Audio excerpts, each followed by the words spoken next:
In today's video, I'm going to show you how you can delete your phone number from Amazon. So if this video does help you out, please make sure you leave a like and subscribe.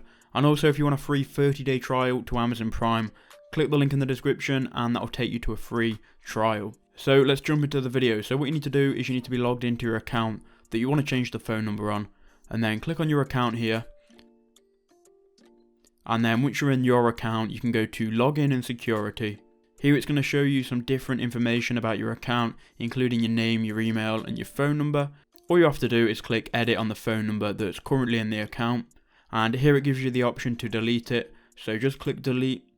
And it's going to ask you if you're sure you want to delete the phone number. Click yes, delete. And then that's all you have to do. Your phone number will then be deleted from Amazon.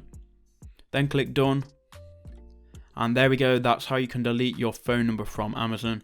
If that video helped you out, please make sure you leave a like, subscribe for more videos, and I'll see you all in the next one.